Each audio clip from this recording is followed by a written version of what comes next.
할렐루야. 오늘 성경 말씀 사도행전 14장 보겠습니다. 사도행전 14장 말씀 보겠습니다. 이에 이고니온에서 두 사도가 함께 유대인의 회당에 들어가 말하니 유대와 헬라의 허다한 무리가 믿더라. 그러나 순종하지 아니하는 유대인들이 이방인들의 마음을 선동하여 형제들에게 악감을 품게 하거늘 두 사도가 오래 있어 주를 힘입어 담대히 말하니 주께서 그들의 손으로 표적과 기사를 행하게 하여 주사 자기 은혜의 말씀을 증언하시니 그 시내의 무리가 나뉘어 유대인을 따르는 자도 있고 두 사도를 따르는 자도 있는지라 이방인과 유대인들이 그 관리들이 두 사도를 모욕하며 돌로 치려고 달려드니 그들이 알고 도망하여 루가오니아의 두 성 루스드라와 더베와 그 근방으로 가서 거기서 복음을 전하니라. 루스드라에 발을 쓰지 못하는 한 사람이 앉아 있는데 나면서 걷지 못하게 되어 걸어본 적이 없는지라. 바울이 말하는 것을 듣거늘 바울이 주목하여 구원받을 만한 믿음이 그에게 있는 것을 보고 큰 소리로 이르되 내 발로 바로 일어서라 하니 그 사람이 일어나 걷는지라. 무리가 바울이 한 일을 보고 루가오니아 방언으로 소리질러 이르되 신들이 사람의 형상으로 우리 가운데 내려오셨다 하여 바나바는 제우스라 하고 바울은 그 중에 말하는 자이므로 헤르메스라 하더라.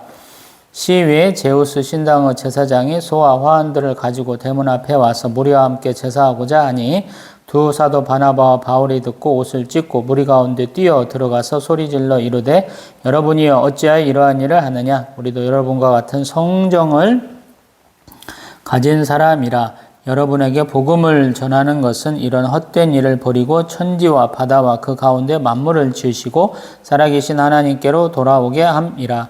하나님이 지나간 세대에는 모든 민족으로 자기들의 길들을 가게 방임하셨으나 그러나 자기를 증언하지 아니하신 것이 아니니 곧 여러분에게 하늘로부터 비를 내리시며 결실기를 주시는 선한 일을 하사 음식과 기쁨으로 여러분의 마음에 만족하게 하셨느니라 하고 이렇게 말하여 겨우 무리를 말려 자기들에게 제사를 못하게 하니라.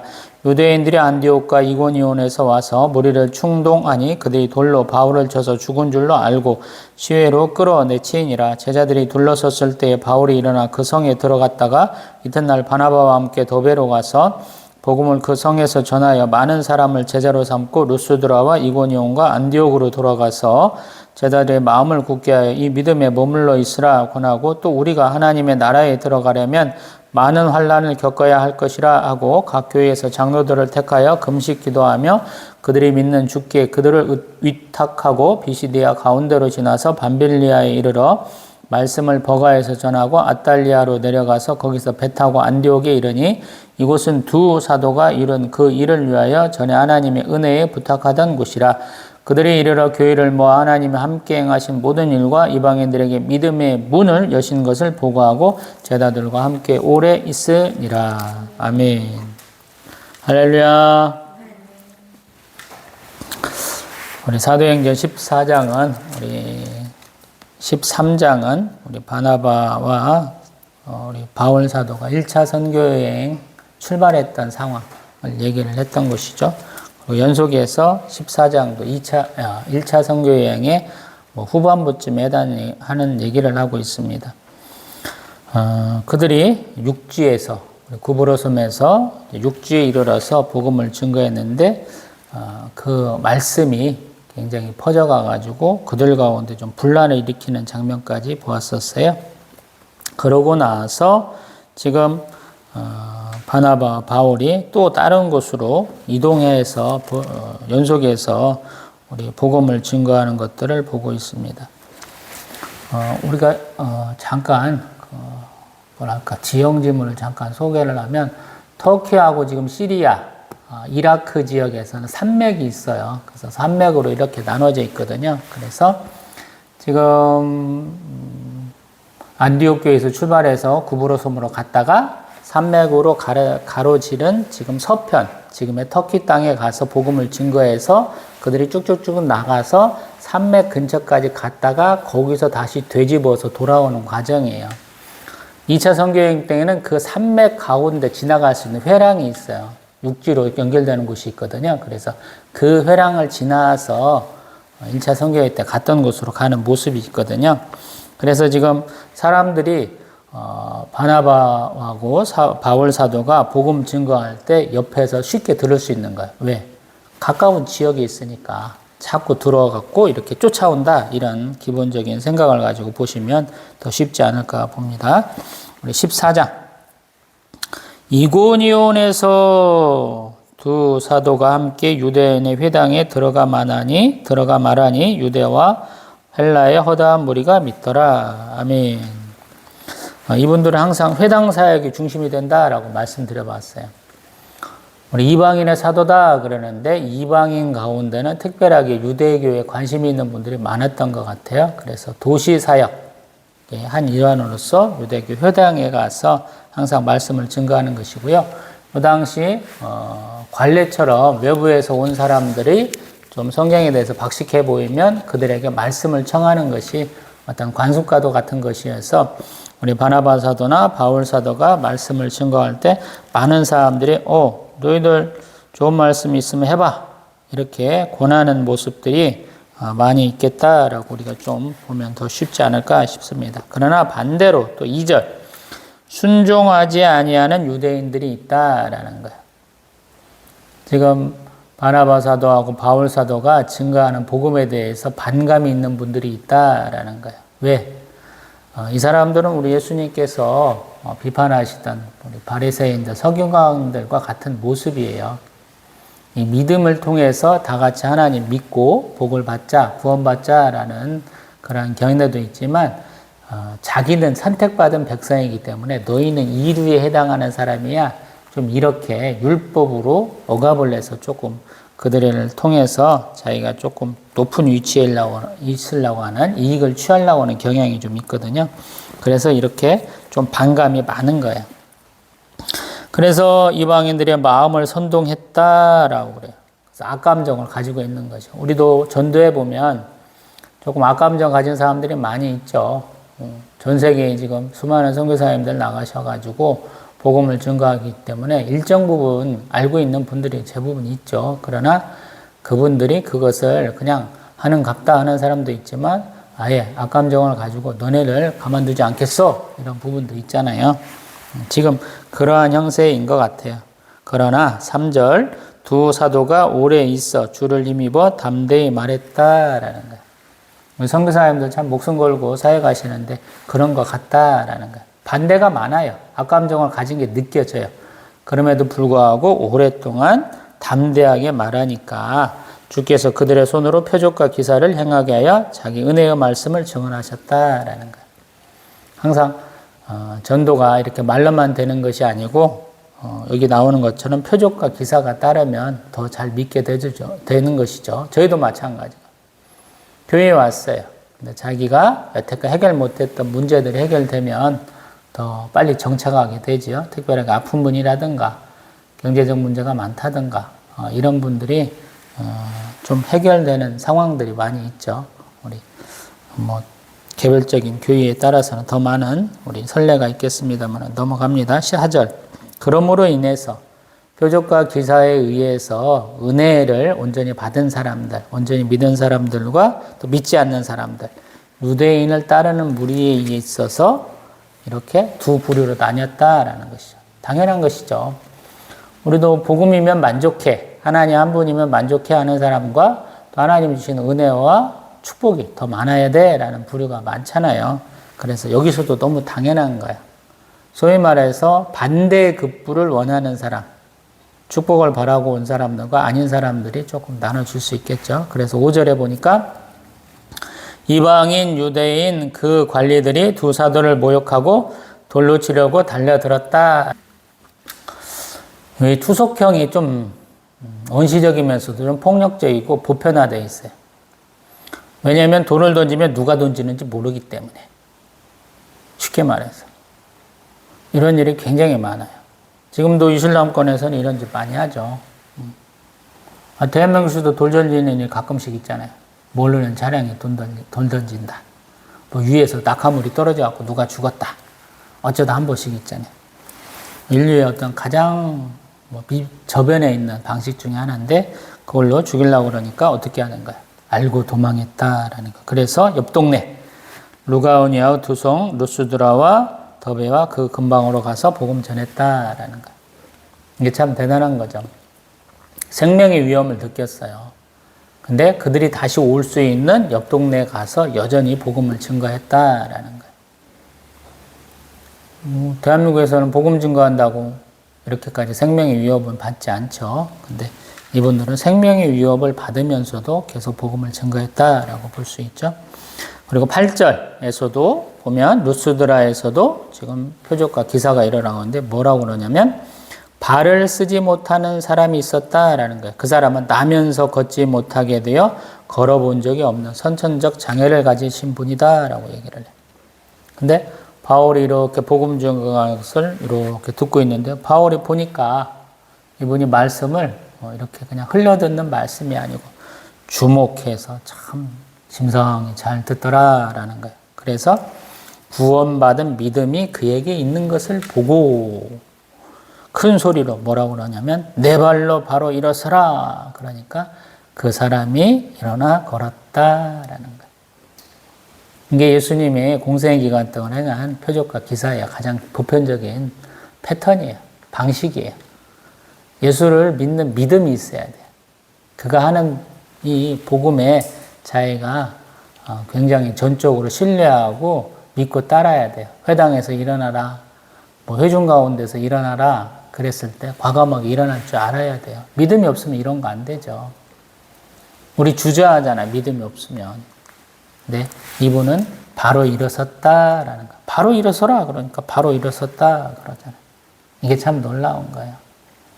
요한복음 이제 저희도 나중에 다룰 텐데 이렇게 하나님이 살아계시고 꼭 필요한 사람만 표적과 기사가 일어나게 해주시는데 이분이 그런 분이다라는 거예요.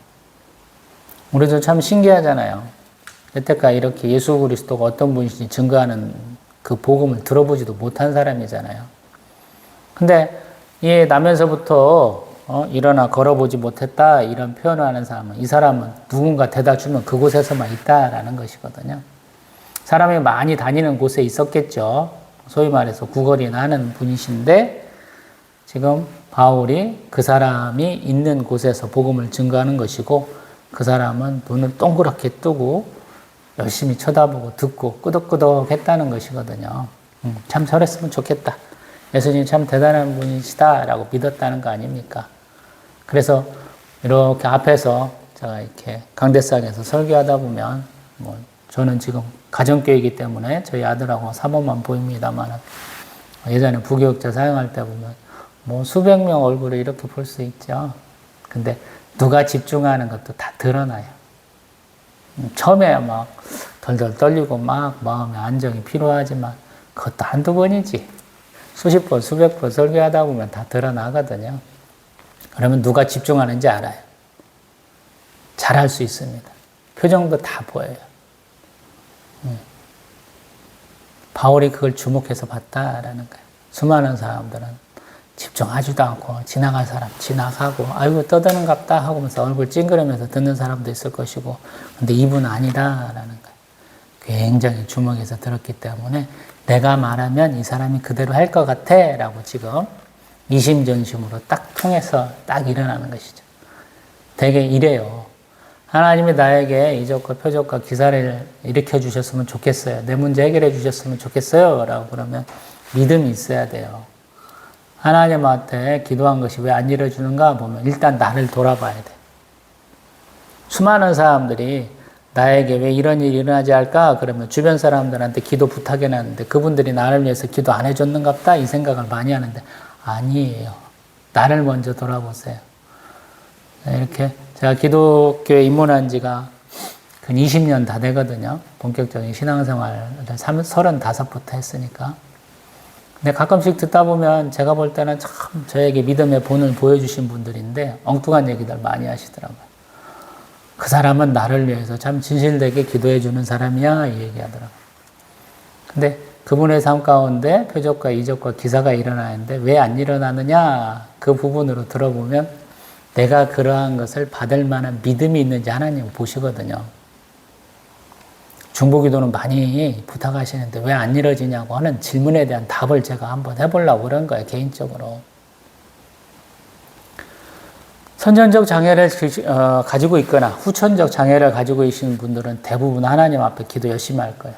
우리 구주 예수 그리스도를 불러갖고 기도 열심히 하실 거라고. 왜 안 일어나겠느냐라는 거예요. 그러한 치유가, 그러한 해결이 왜 안 되겠느냐라는 거예요. 내가 하나님 영광을 위해서 이 일을 가지고 하나님을 우리 송축할 수 있는지, 또 하나님 영광을 위해서 남은 삶을 바칠 수 있는지, 그거에 대한 질문이다. 이렇게 저는 해석하거든요. 오늘 이 자리에 제가 있는 것도 그런 이유인지도 모르겠어요. 뭔가 일이 안 이어지면 내 잘못이다 이런 생각을 해요. 우리 천주교에서 내 탓이요, 내 탓이요, 다 내 탓이요 그러잖아요. 메아 칼파, 메아 칼파, 메아 마그나 칼파. 실패는 다 제 잘못이요. 성공은 하나님의 축복인 것이죠. 그런 관점으로 사느냐라는 거. 대단한 것이죠. 근데 이러한 역사, 이러한 표적과 이적과 기사를 바라보는 딴 사람들은 어떻게 바라보느냐라는 거예요. 말 잘하는 사람. 바울은 헤르메스, 그리스 신화에 나오는 전령의 역할을 하는 사람. 또 바나바는 딱 이렇게 앞에서 이렇게 무게중심을 딱 잡아주시는 분이기 때문에 제우스라고 여긴다는 거예요. 그래서 그 동네 바깥에 시외에 제우스 신당의 제사장들이 소와 화환들을 가지고 대문 앞에 와서 무리와 함께 제사한다라는 거예요. 소는 왜 갖고 오냐면 제사 드리려고 죽여서. 화환은 되게 이렇게 신께 바치는 거예요. 우리가 왜 마라톤 뛰면서 화관을 이렇게 얹어주는지 잘 모르죠. 우리 손기정 베를린 올림픽 일제시대 때 나가갖고 왜 우리 이렇게 화관을 받는지 모르잖아요. 영광의 면류관 비슷한 거예요. 그 사람들이 이렇게 화관을 많이 드렸어요. 신께 드리는 거예요. 사람이 받는 게 아니고. 그런데 그러한 방식에 대해서, 그러한 태도에 대해서 우리 두 사도 바나바와 바울은 옷을 찢고 무리 가운데 뛰어들어가서 소리 지른다라는 거예요. 나는 사람이다. 사람은 이러한 영광을 누릴 수 없다라는 거예요. 이러한 과정들이 제법 여러 군데에서 많이 언급돼요. 사람은 사람에게 영광받는 게 아니에요. 쉽게 말하면. 앞에서도 비슷한 광경이 있었잖아요. 우리 사도행전 12장에 가면 헤롯 아그리파 1세라고 하는 할아버지가 헤롯 왕, 할머니가 우리 미리암네, 그래서 하스몬 왕가의 마지막 공주. 그래서 우리 이두메하고 유대의 혈통을 이은, 지금 헤롯 왕 이후에 처음으로 유대 왕이라는 왕칭호를 받은 사람이 지금 두로와 시돈 사람들 같은 사람들 앞에서, 회중 앞에서 막 이렇게 연설하는데 백성들이 신의 소리요 사람의 소리가 아니라 그랬는데 그것에 대해서 겸손하지 않아갖고 벌레가 먹어서 죽었다 이랬잖아요. 사람은 사람 앞에 영광받는 게 아니에요. 이게 성경의 관점이에요. 저라면 안 돼요. 그게 조금 독특해요. 이게 성경이 그걸 얘기를 해요. 하나님 앞에 사람은 그냥 평등한 거예요. 하나님으로서 연결줄 수 없는 거예요. 그래서 예수를 인정하지 않는 유대인들이 예수님을 자꾸 신성모독이라는 그 죄명을 걸어서 죽이려고 그런 거예요. 그것을 조금 맥락을 이해하시면 이 장면이 좀 잘 이해될 걸로 믿습니다. 그러면서 우리 15절 이하로 우리 사도 바울이 얘기해 주는 것은 일반 계시, 일반 축복에 대한 얘기예요. 하나님 안 믿는다고 그 사람이 죽거나 축복을 못 받거나 그러지는 않는다라는 거야. 동일한 일반 은총을 베려주신다라는 거예요. 이 부분은 로마서 부분에도 또 얘기를 하고 있죠. 가만히 보다 보니 교리에도 관계된 것이에요.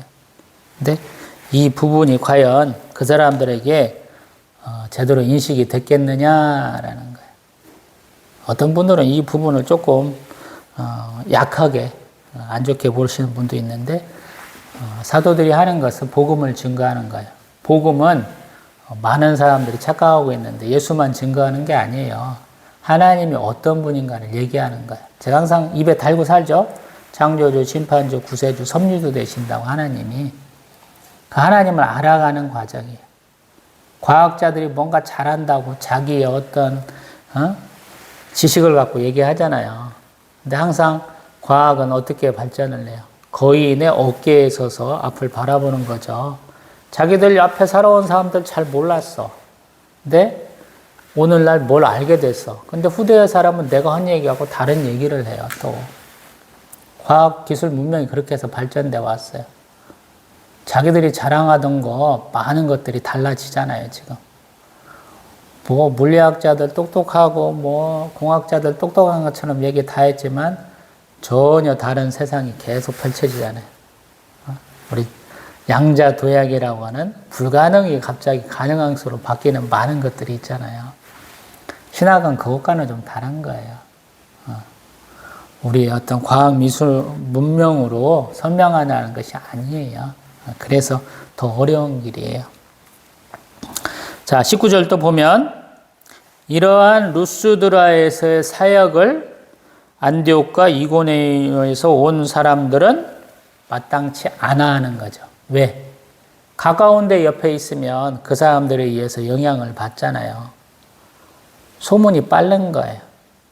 사람의 믿음이라는 것은 원래 이렇게 불처럼 막 퍼져가요. 사람들은 대개 이렇게 자기들에게 이익이 되는 거, 자기들에게 복될 만한 것을 많이 쫓아다니거든요. 교회도 그렇잖아요. 부흥하는 교회는 계속 부흥해요.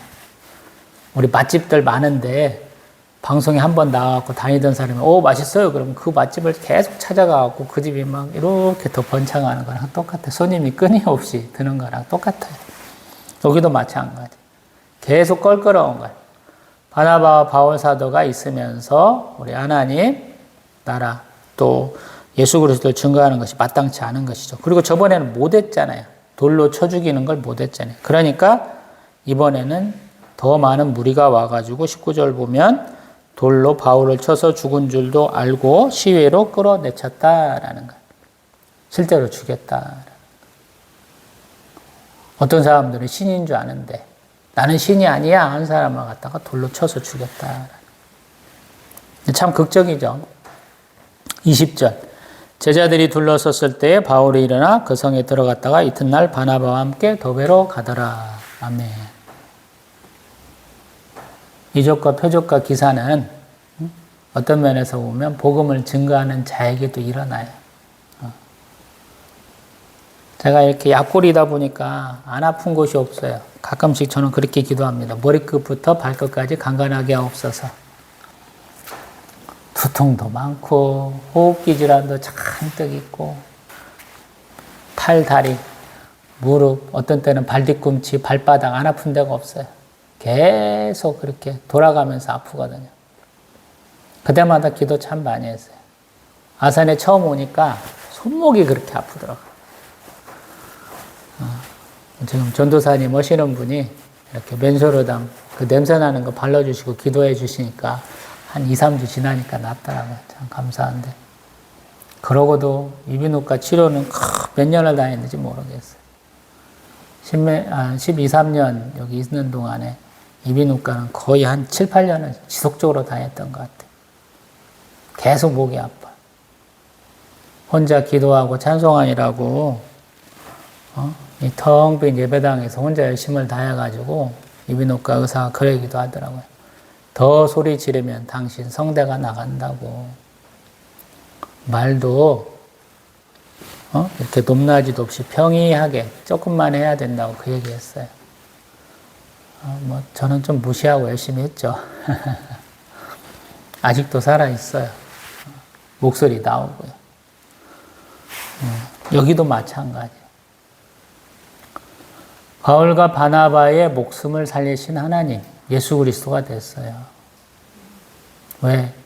바울은 지금 여기까지 오는 동안에 죽을 이유가 이것만 있었던 게 아니거든요. 우리 처음에 다메섹에서도 바구니 타고 내려와서 도망갔잖아요. 지금 돌로 한번 맞으려는데 도망갔었는데 진짜 돌 맞고 죽었잖아요. 살려주시잖아요, 하나님. 왜? 그가 할 일이 있기 때문에. 우리 전도사님이나 우리 목사님이나 우리 선교사님들은 되게 이런 분이죠. 하나님이 쓰시려고 하나님이 수명을 정해주셔요. 잘 안 죽어요.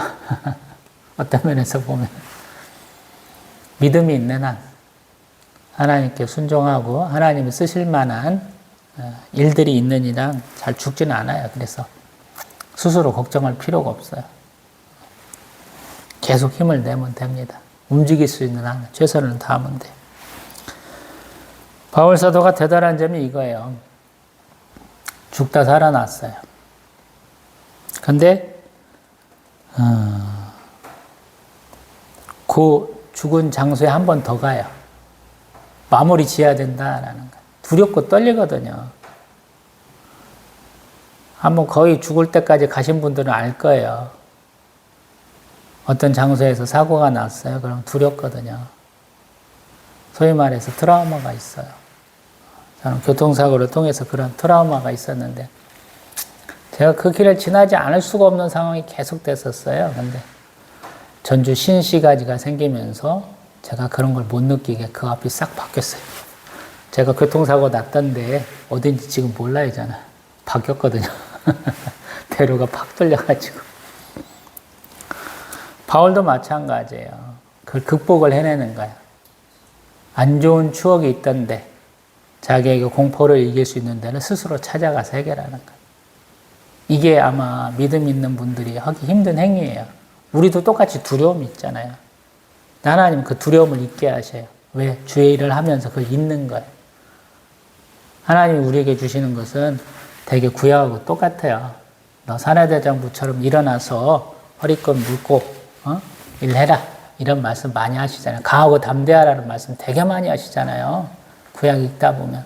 똑같아요, 여기도. 사도 바울도 그렇게 은혜 받고 그렇게 힘을 얻어서 이렇게 사역하는 거예요.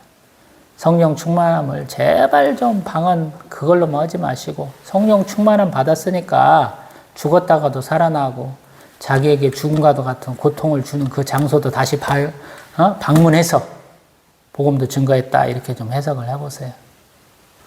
성령 충만함의 방식은 너무 많아요. 방언 하나로 정죄하지 마시고 자랑하지 마시고 좀 해보세요. 그 다음 더베로 가서 요것은 아까 얘기한 처럼 산맥 쪽으로 터키하고 이라크하고 시리아 나누고 있는 그쪽으로 더 가는 거예요. 어떤 면에서 보면 갈 길 더 간다 이 말이에요. 쉽게 말하면 우리는 가다가 뭔 일 생기면 이상한데 다시 돌아와야지 이러잖아요. 근데 바울은 안 간다는 거예요. 목표에 있으면 끝까지 간다는 거예요. 중간에 뭔가 일이 생겼어도. 이게 성령 충만함으로 일을 시작하는 사람들의 방식이에요. 제가 보았던 분들은 되게 이런 식으로 안 하더라고요. 일단 시작을 해. 기도해. 그래서 허락받으려고 그래. 가다가 문제 생기면 또 하나님한테 또 울고불고 해. 근데 그거 2번, 3번 가면 이제 포기하고 안 해. 성령 충만하면 그런 게 아니죠. 시작하기 전에 물어야 돼요. 내가 뭐 하고 싶어? 그럼 기도해야죠. 응답 받아야 되죠. 가는데 쭉 문제가 생겨요? 그러면 계속 기도해야 되죠. 가다 보면 하나님이 시키는 일이라면 성령의 감동을 한 것이라면 동역자가 계속 생겨요. 문제는 계속 생기는데 그 문제가 제각 해결돼요. 그리고 내가 목표로 했던 곳에 딱 이르러서 내가 어떤 과정을 해왔는지 평가하는 것까지 다 되는 거예요. 성령 충만하면. 제가 볼 때는. 중간에 계획을 바꾸고 경로를 바꾸는 것은 성령 충만함이 아니에요. 제 방식이에요. 제가 생각하는. 끝까지 가야죠. 사도 바울이 그런 사람이라 말씀드려보는 거예요. 아마 이 사람은 벌써 그걸 계획을 했을 거예요. 거기까지 가는 거예요. 갔다가 다시 돌아옵니다. 저기 보면 21절. 많은 사람 제자 삼고 루스드라와 이고니아와 안디옥으로 돌아가서 더베가 최종 목적지였다는 거예요. 결국에는 다시 돌아오는 거예요. 그런 다음에 제자들의 마음을 굳게 하여 이 믿음에 머물러 있으라 권하고 또 환난도 겪어야 한다라고 얘기한다는 거예요. 믿음의 여정이 그래요. 항상. 시험과 환난이 끊이지 않아요. 교회 다니기가 그렇게 어려운 거예요. 그래서 전도에 열심을 내는 거 참 좋죠. 전도왕도 뽑고 시상도 하고 그러잖아요. 근데 그분들 교회에 몇 %나 남아있던가요? 자기 대에 믿었으면 그 다음 세대 자녀들이 믿어야 되죠. 자녀들 신앙생활 잘하고 계신가요? 1200만 바라보던 한국교회가 어중이 다 합쳐갖고 800만 그러잖아요. 더 안 될 거래 지금은. 왜 그랬을까요? 라는 거예요. 그래서 신앙이 어려운 거예요. 부모 세대가 자녀 세대에게 물려줄 것은 경제적 풍요함, 높은 교육열, 다양한 거 있겠는데 한 가지 잊지 말아야 될 것이 내가 위기와 시험과 환난을 만났을 때 이렇게 극복했어 라는 거거든요. 물고기 많이 잡아주는 것도 괜찮은데 물고기 잡는 방법을 가르쳐주면 걔는 평생 걱정이 좀 더 줄 거 아니에요. 그 방법을 가르쳐줘야 되는데 우리는 그 방법을 잘 못 가르쳐준 게 아닌가 이런 반성을 하거든요. 수많은 사람들 신앙간증 들어보고 말씀 들어봤는데 그 방법은 되게 전공법이 아니더라고요. 편법이야. 그러니까 전수가 안 돼요. 전공법을 알아야 정석적인 대응을 알아야 수시로 이렇게 기민하게 대응할 수 있는데 그것들이 없는 것이 아닌가 싶어요. 제 개인적인 의견입니다. 환난을 대했을 때 나는 이렇게 극복했어. 사도 바울이 보여줬기 때문에 이런 말씀을 하는 거예요. 환난 중에 가장 큰 건 뭐냐면 죽음이죠. 반대도 많았어요. 죽이려고 했어요. 실제로 죽었어요. 죽었다 깨어났어요. 이것만큼 강력한 제시가 없겠죠. 방법의 제시가 없겠죠. 나는 이렇게 극복했어 라는 것이죠. 제자들이 그걸 다 보고 들었으니까 그렇게 됐겠죠. 12사도들 마띠아 사도까지 왜 그렇게 믿음이 더 철저했습니까? 예수님 공생의 기간 동안 함께 하셨고 십자가에 돌아가시고 부활하셨으니까. 바울 서신 13권 있는 이유 뭡니까? 예수 닮은 삶을 보여줬어요. 그래서 그런 거예요. 여기 모인 사람들, 이제 장로도 삼고, 같이 기도하고, 금식하고, 이제 맡기고 가야 되잖아요. 우리 1차 선교여행 한 3년쯤 했다 그러잖아요. 그 기간 동안에 다 들어봤을 거 아니에요. 그리고 내가 이렇게 행했으니까 너희도 나를 이렇게 하잖아요. 사도 바울 서신 읽다 보면 나를 따르라, 나를 본받으라 이런 표현 하잖아요. 왜 그러겠어요? 복음을 들어본 적이 없는 지역이라 그래요. 예수가 누구신지 전혀 모르는 지역이라 그래요. 나를 따르라 하는 것은 내가 모범을 보여줄게 이런 것도 있지만 너희들 잘 모르지? 그러니까 내가 한번 모범 보여줄게 이렇게 하면 될 것 같아 라고 보여주는 거거든요. 수많은 사람들이 그걸 알고 있어. 그럼 같이 가자 이렇게 해야 되는 거죠. 많이 있어. 근데 뒤처지는 사람이 많이 보여. 그러면 내가 뒤에 챙기고 갈게. 출발해. 이렇게 되는 거잖아요. 맨 앞에 있느냐, 중간에 있느냐, 맨 후에 있느냐. 이건 다른 거잖아요. 나의 신앙생활도 그러거든요. 언제나 앞에 목사님 있으니까 내가 따라가기만 해. 맨 끝에만 있는 거라고 착각하시는 분들이 너무 많거든요. 그러면서 맨날 내가 몸 얘기하면 다 들어줘야 돼. 이런 신앙생활이 했으면 좋겠죠. 편안하잖아요. 할 게 없어. 나는 그냥 따라가기만 하면 되는데. 근데 하나님 그걸 용납하지 아니하세요. 내가 리더 역할을 해야 되고 중간에서 챙기면서 으쌰으쌰 해야 되는 역할도 주어지거든요. 그래서 이런 사도 바울이라는 분도 나와요. 이방인들 향해서 12사도도 못하는 일을 하는 그분.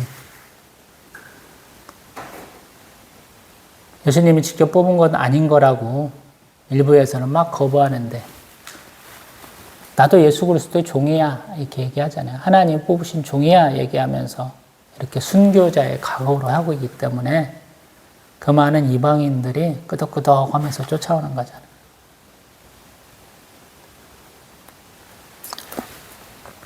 조금 더 여정을 보면 비시디아 가운데 지나서 밤벨리아, 버가, 아탈리아, 그 다음에 비시디아 안디옥으로 돌아왔다.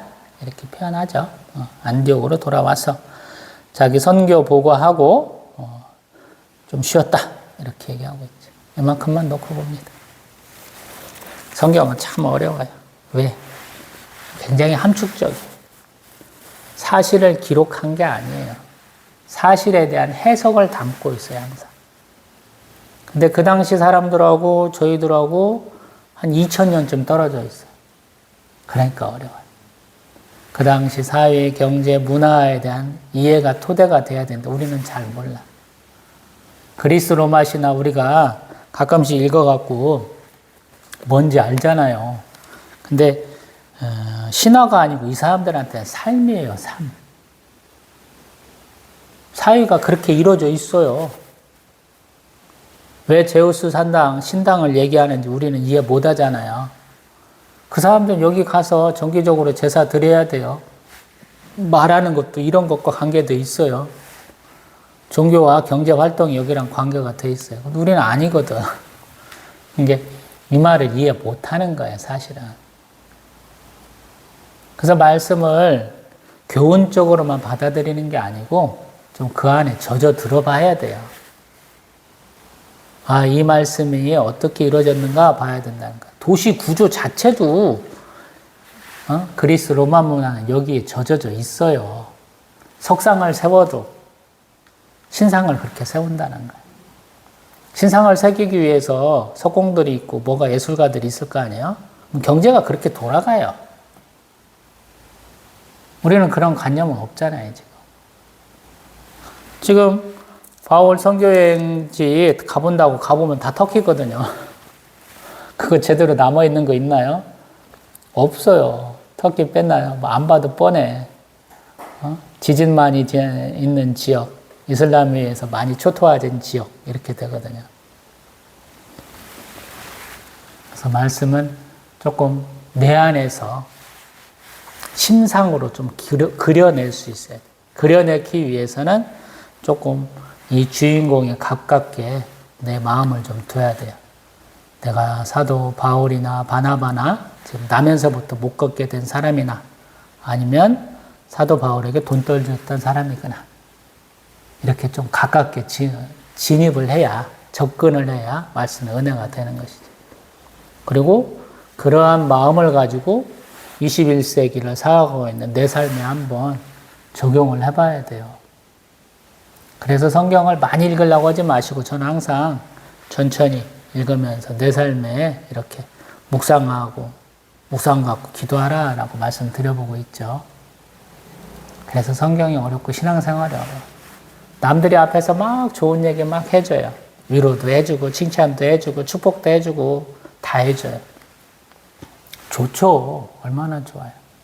근데 막상 내 삶에 돌아오면 적용이 안 돼요. 전혀 딴 세상 얘기거든요. 그래서 내가 할 수 있어야 돼요. 할 수 있기 위해서 노력해야 되는 거예요. 예배 시간에도 성경 봉독할 때 열심히 봐야 돼요. 앞에서 설교해 줄 때도 잘 들어야 돼요. 내 안에 떠오르는 것들을 적을 줄도 알아야 돼요.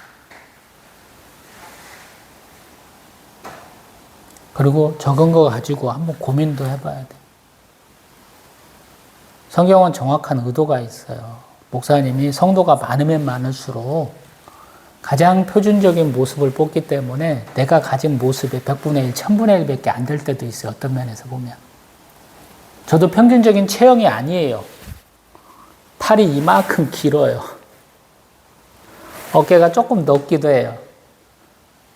평균적인 체형거 입으면 어깨 좁고 팔 좁고 그래서 이상한 옷 입어야 되거든요. 요즘에는 좀 치수가 다양해져 가지고 입을 게 있는데 20년 전에는 저한테 맞는 옷이 없었어요. 한 치수 크면 이상한 거예요. 추레하고 작으면 뻘쭘하고. 말씀도 똑같아요. 목사님 아무리 뛰어나고 내가 아무리 능력이 있어도 듣기만 해서 내 노력 없이는 안 되는 거예요. 제발 수동적인 분 되지 마시고 능동적인 분이 되세요. 사도 바울이 능동적이잖아요. 바나바가 자기를 등용한 사람이에요. 목사님이야. 자기는 교육 전도사예요. 성도로 얘기해 볼까요? 장로가 나를 전도했어. 근데 나는 이제 서리집사쯤 되는 거예요. 평신도에서 잠깐 벌어나. 서리집사 밑에 하나가 있죠. 권찰. 제가 평신도 때 권찰이었어요.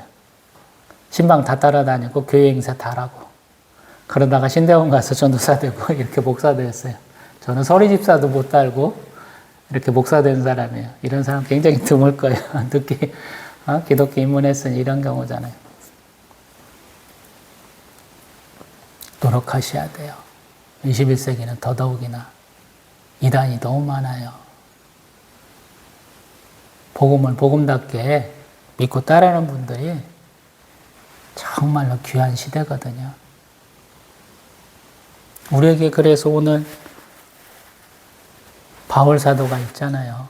자기의 삶을 다 떨쳐버리고 믿음 하나로 온 사람이잖아요. 나면서부터 못 걷게 된 사람, 아무것도 못하는 사람,